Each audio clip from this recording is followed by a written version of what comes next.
Hello, everyone. Welcome back to the Pot Smoker's Bible. My name is Zion. I'm the author of the Pot Smoker's Bible, which contains the prophetic book of Zion, where I get my name and authority.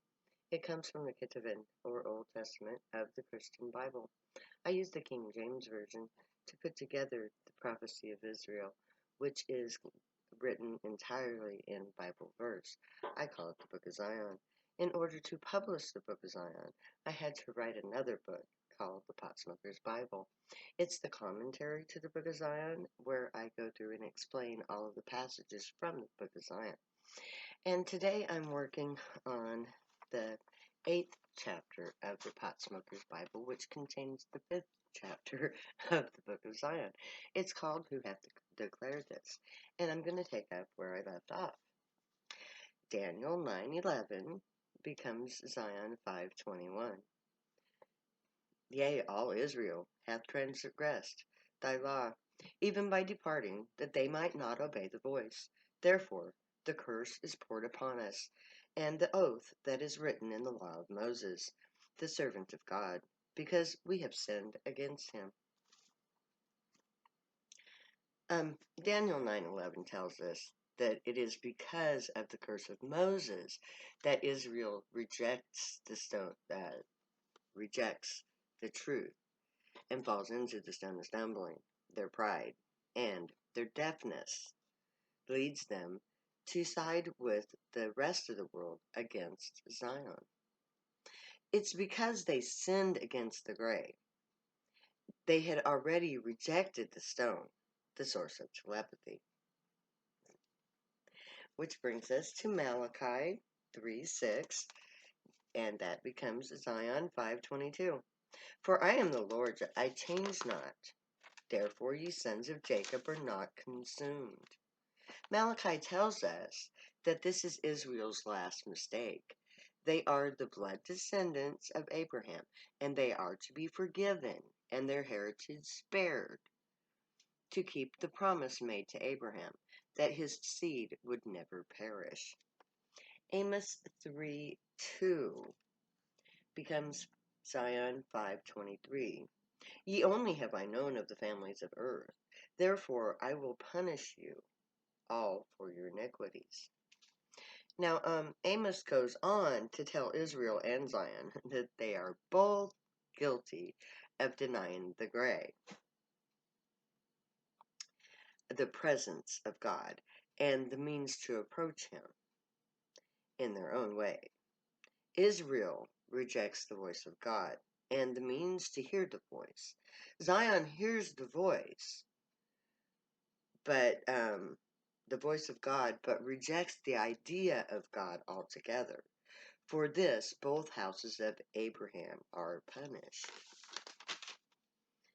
Hosea 3:4 and 5 becomes Zion 5:24 and 25. For the children of Israel shall abide many days without a king, and without a prince, and without a sacrifice, and without an image, and without an ephod, and without teraphim. Afterwards shall the children of Israel return and seek the Lord their God and David their king, and shall fear the Lord and his goodness in the latter days. So, Hosea 3:4 and 5 is telling us that says that Israel will abide many days without the ancient kingdom's royal trappings, a king and a prince to rule by divine right. But they will look to David, their true king, and his lineage, his royal lineage. And they will be free of the guilt of other religions based on the Torah. They don't have an idol like the cross or the sacrifice of Jesus. They stay true to the laws of Moses, that they reject the idol worship, and that's in their favor. But they also lack the ephod and the teraphim. The ephod was the priestly vestments. It was created to protect the priests from the radiation associated with the Ark of the Covenant. It allowed the priests to interact with the gray safely. The teraphim is a small tree-like bush.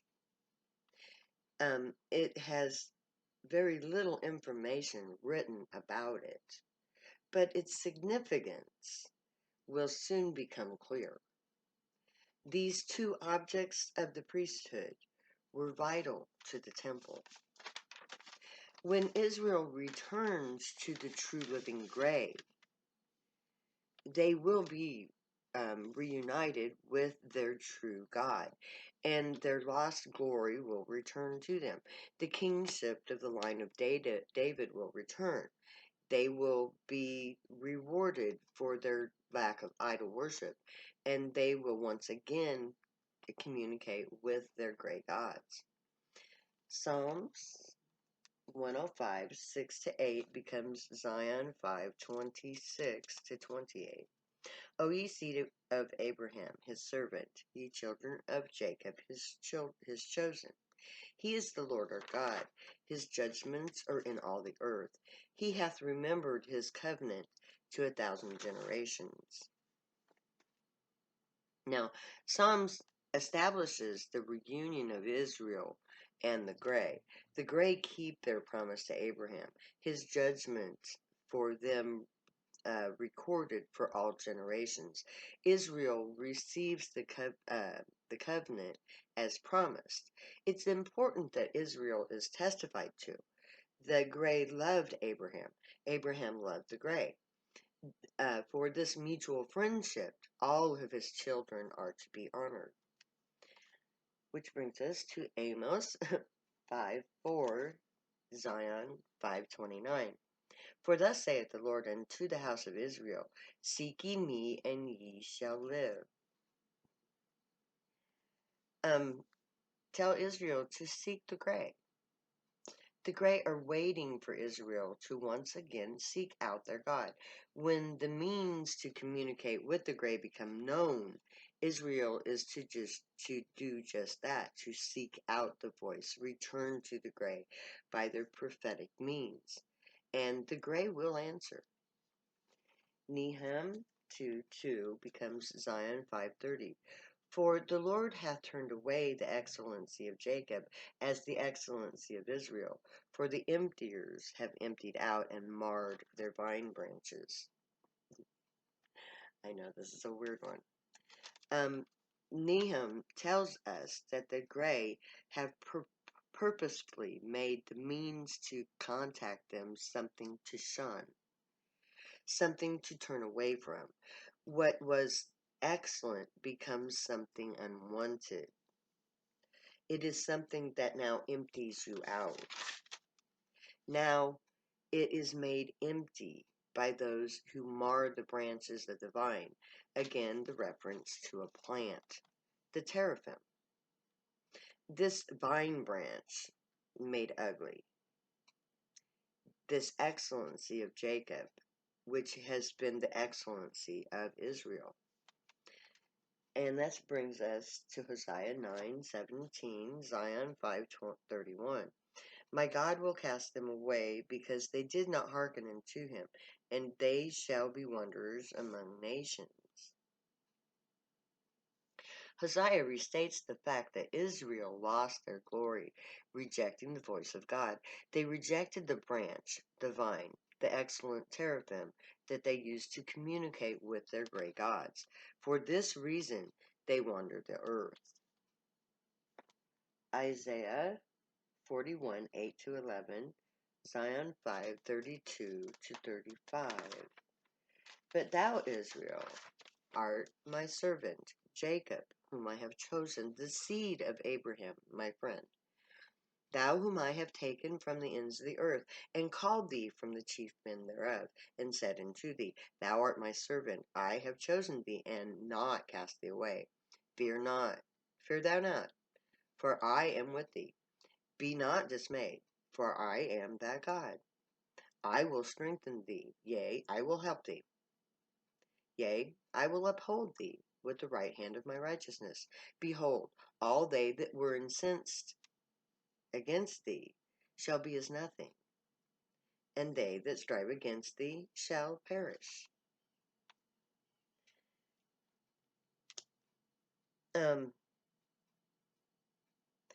Isaiah 41, 8-11 again restates the election of Israel, Jacob the son of Abraham, the friend of the grey, or the grandson of Abraham, that is.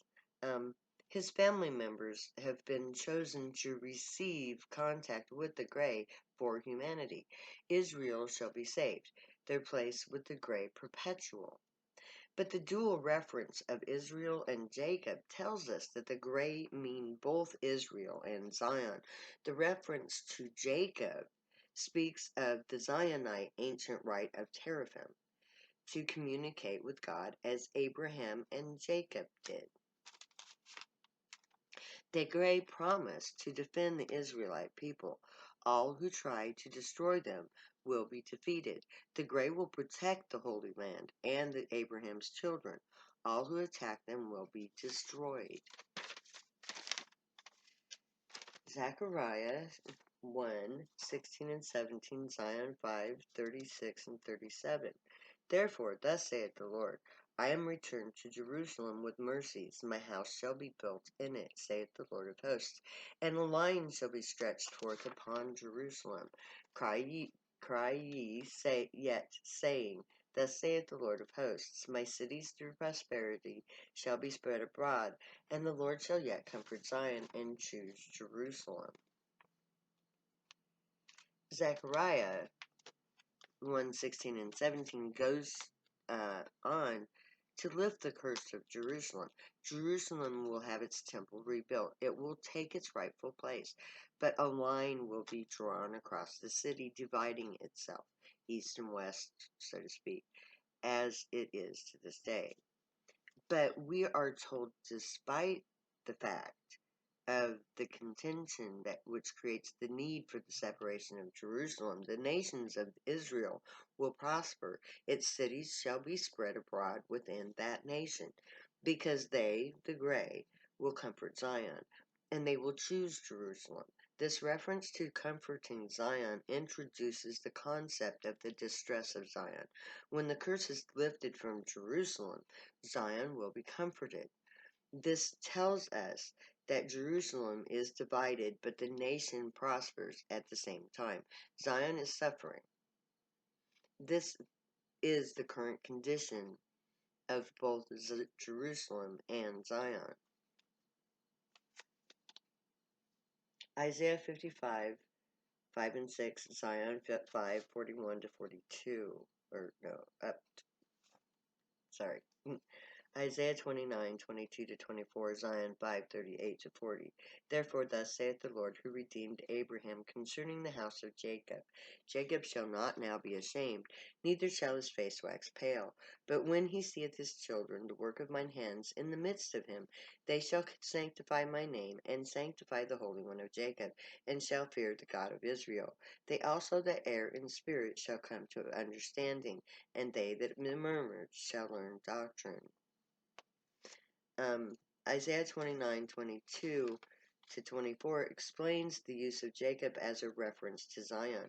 This leaves the name Israel to refer to the bloodline of Jacob, the nation of Israel.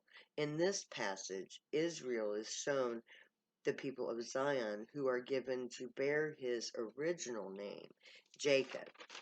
They are said to be in the midst of Israel, and they come from the Torah-based religions, their heritage going back to Abraham through religions. The revelation of the identity of the children of Jacob, known as the people of Zion, will cause the Jewish people to sanctify the grey. They will realize that the grey are their God, and the reality of it will cause them to trust in the power of the grey. This will also cause the great change in the people of Zion, who will finally turn their attention to the Torah. They will realize the error of their self-seeking pleasures, and they will study the doctrine of the Torah. And that's all I can do for today. So may the grey watch over you, guide you, protect you, and keep you from all harm, teach you right from wrong, and may you be worthy of them. May your thought, words, and deeds protect truth, good, and light, the unicorn way. Stay happy and high. Find your joy. Know I love you. I'll see you later, because I'll never say goodbye.